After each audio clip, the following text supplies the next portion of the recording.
જેથી કરી બરાબર મિક્સ કરી દેવાનું છે.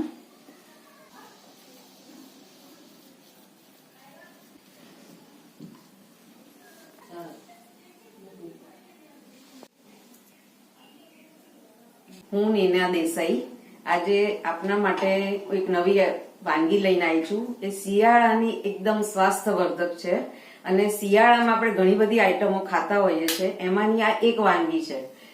એનું નામ છે લોલ, જે પંજાબીમાં લોલ કહેવાય છે. અને આપણા દેશી ચણા જે પ્રોટીનથી ભરપૂર છે એમાંથી બને છે. અને એના ઇન્ગ્રીડિયન્ટ્સમાં દેશી ચણા, ગોળ, ઘી, તલ, જાયફળ, ઇલાયચી એ એના ઇન્ગ્રીડિયન્ટ્સ છે. અને એ ખૂબ જ સ્વાસ્થ્યવર્ધક છે અને ખાવામાં એકદમ ટેસ્ટી છે અને એમ પ્રોટીનથી ભરપૂર છે, એટલે હેલ્થ માટે બેસ્ટ છે.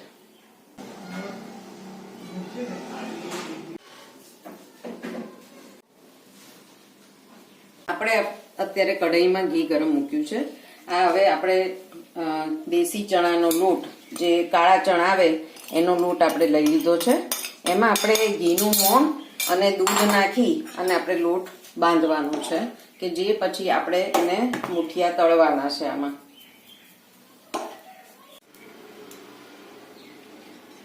એમાં લગભગ આટલો 1 ચમચો જેટલું મોણ અંદર પધરાયેલું છે. હવે એને ઘીના મોણને બરાબર મિક્સ કરી અને પછી એને દૂધથી લોટ બાંધવાનો છે એનો.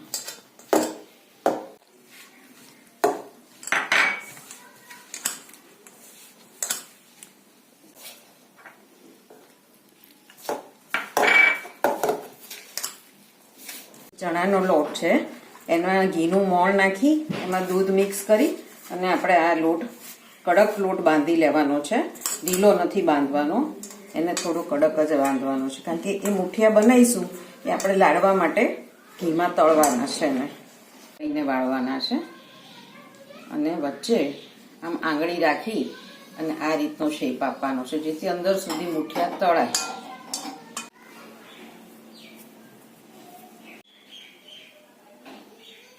આ જે મુઠિયા બનાવ્યા છે એના ગરમ મૂકેલા ઘીમાં આપણે તળી લેવાના છે અને મીડિયમ ગેસ તાપે તળવાના છે, જેથી કરીને અંદર સુધી એ તળાય.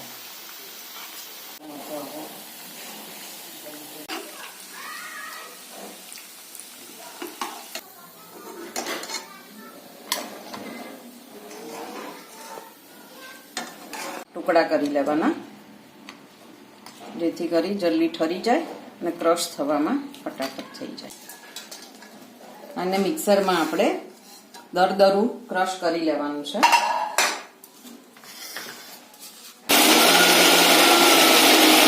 આપણે જે મુઠિયા હતા એ દરદરા જે પીરસ્યા છે, આ એનો કરકરો ક્રશ કરી લીધેલું છે. આ જે દરદરું આપણે પીસેલું છે એની અંદર આપણે ઇલાયચીનો પાવડર મિક્સ કરીએ છીએ, એની અંદર આપણે જાયફળનો પાવડર મિક્સ કરીએ છીએ અને એની અંદર આપણે તલ મિક્સ કરીએ છીએ. કે જે જાયફળ એકદમ પેટ માટે એકદમ હેલ્ધી છે, કે આંતરડાનો પ્રોબ્લેમ હોય તો એના માટે બહુ સારું છે. જાયફળ સ્કિન માટે પણ ખૂબ ઉપયોગી છે અને ઇલાયચી છે એની પ્રકૃતિ ગરમ છે, શિયાળામાં એકદમ બેનિફિશિયર છે, એ પિત્ત માટે પણ સારું કામ કરે છે.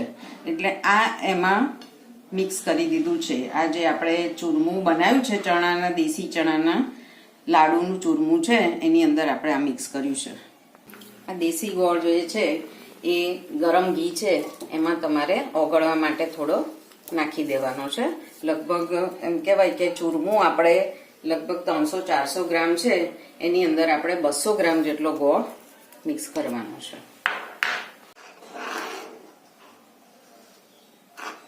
આ જે ગોળ ગરમ કર્યો છે એને ઘી આમાં આપણે મિક્સ કરવાનું છે અને લોટને અને ઘીને બરાબર મિક્સ કરી દેવાનું છે. લાડુ શેપમાં અને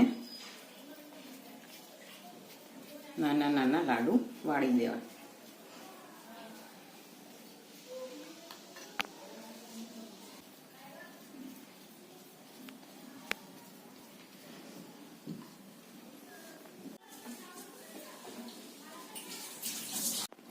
જે લાડુ બનાવ્યા છે એની ઉપર આપણે બદામનું ગાર્નિશિંગ કરીશું.